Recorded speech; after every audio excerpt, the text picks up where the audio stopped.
Can this world survive another year?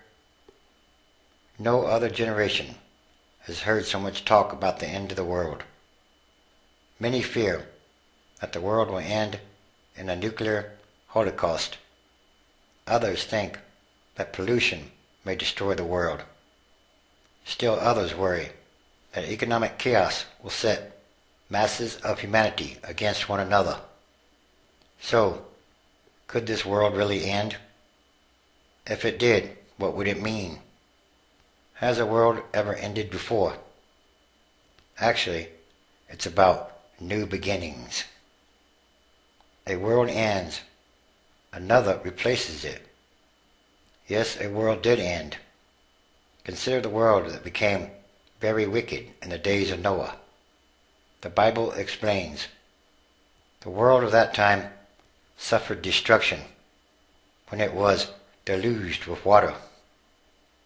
The Bible also says, God did not hold back from punishing an ancient world, but kept Noah, a preacher of righteousness, safe with 7 others when he brought a deluge upon a world of ungodly people. 2 Peter 2:5, 3:6. Note what the end of that world meant and what it did not mean. It did not mean the end or extinction of humankind. Noah and his family survived the global flood. So did the planet Earth and the beautiful starry heavens. It was a world of ungodly people that perished, a wicked system of things. Eventually, as Noah's offspring increased, another world developed. That second world, or system of things, has existed down to our day.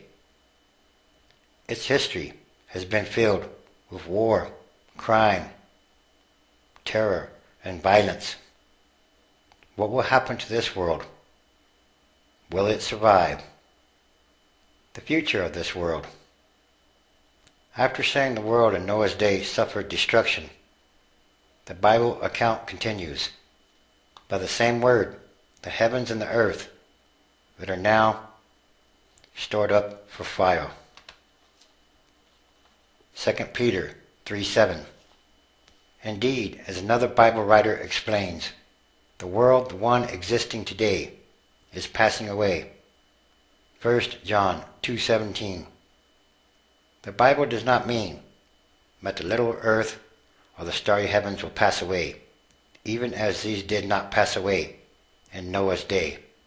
Psalms 104:5. Rather, this world with its heavens are governmental rulers under the influence of Satan, and its earth, or human society, will be destroyed as if by fire. John 14:30, 2 Corinthians 4:4. This world, our system of things, will perish just as surely as did the world before the flood.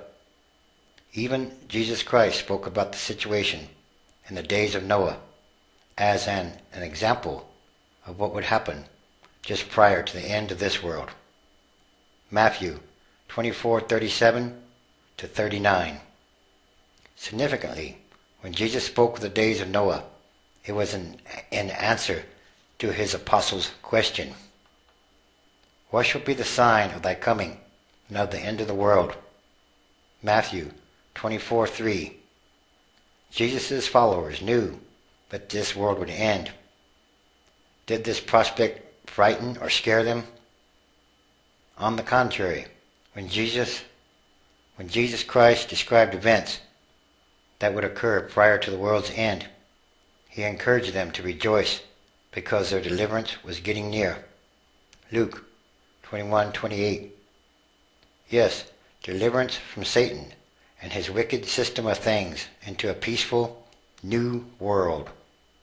2 Peter 3:13. But when will this world end? What sign did Jesus give of his coming and of the end of the world? The sign, the Greek word here translated coming, is parousia, and it means presence, that is, actually being on hand. So when the sign is seen, it would not mean Christ was soon to come, but he had already returned and was present. It would mean that he had begun ruling invisibly as a heavenly king, and that he would soon bring an end to his enemies. Revelation 12:7 through 12. Psalms 110, 1 and 2. Jesus did not give just one event as a sign. He described many world events and situations. All of these would take place during the time that Bible writers called the last days or the end times. Consider some of the things that Jesus foretold would mark the last days. Nation will rise against nation and kingdom against kingdom. Matthew 24:7. War in modern times has been of greater magnitude than ever before. One historian noted, the First World War, beginning in 1914, was the first total war, yet the Second World War was much more destructive, and war continues to ravage the earth still. Yes, Jesus' words have undergone fulfillment in a dramatic way. There will be food shortages and famine. Matthew 24:7. Following World War I came perhaps the greatest famine in all history. Terrible famine also followed World War II.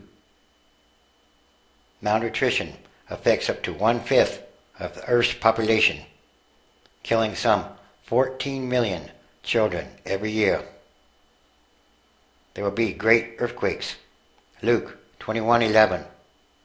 On the average, about 10 times as many people have died each year from earthquakes since 1914 as in previous centuries. Consider only a few major ones. 1920, China 200,000. 1923, Japan, some 140,000 died or disappeared. 1939, Turkey, 32,700. 1970, Peru, 66,800 killed. In 1976, China, approximately 240,000, or according to some sources, 800,000. The tsunami of 2004, 200,000 killed. Yes, these are great earthquakes. In one place after another, pestilences or plagues. Luke 21:11. Right after World War I, some 21 million people died of the Spanish flu. Science Digest has reported, in all history, there had been no sterner, swifter visitation of death. Since then, cancer, heart disease, AIDS, H1N1, and many other plagues have killed hundreds of millions. Increasing of lawlessness. Matthew 24:12. Our world since 1914 has become known as one of crime and violence. In many places, no one feels safe in the streets, even during the daytime. Many other things were foretold to occur during the last days, and all of these are also being fulfilled. This means the end of the world is near, as we know it. But happily, there will be survivors. After saying, the world is passing away, the Bible promises, he that does the will of God remains forever. 1 John 2:17.